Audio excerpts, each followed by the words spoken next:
I'm just trying to show you that the need is that we always have to have human beings to do the work. You don't.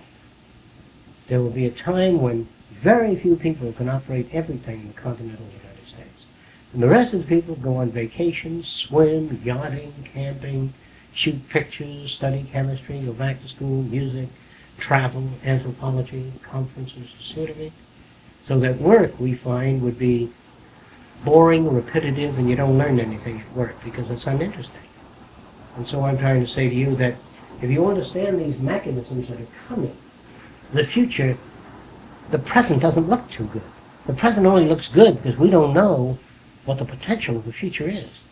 It's just like your grandfather when he got his little sewing machine that he worked with his feet and the pump that brought the well water up. He lit a cigar and he says, this is it.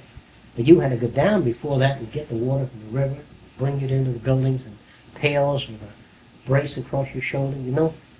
And when they made that thing, somebody said, no, they've gone too far, you know, even with the pump. So today you just turn on the faucet, you got the water right there. But where is all this going? What is this doing for man? And what enables us to get out of these ruts that we're in? By looking at the present world and say the present world has this and so on, but it isn't the best of all possible worlds. If you ever get away from that idea of utopia, that even if we went out and built the world that I want to build, you know, that would be the beginning of the next phase. Because 10 years into that world, the kids that grow up in that system will look at that world and say, all those old fucking Fresco buildings that were round, you know, they're out. Here's the new way. See, there's no utopia, no finality, that man has an infinite journey into change.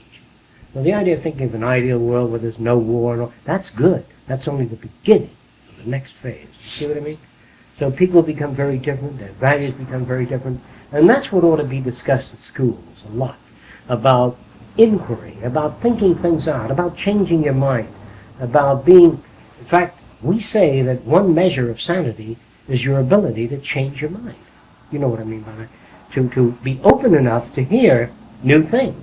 And normal people who want to get married and have a family and a little house and country with chickens, that's a fixed set. And once you get that, you're dead.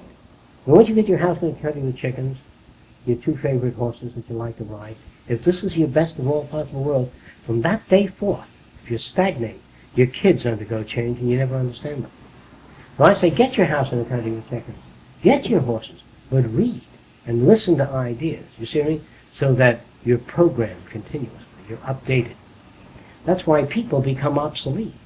They become obsolete because they arrive at a certain value system and they belong to the American Legion or the Turkish American Club, which, what does it do? Perpetuates Turkish American values.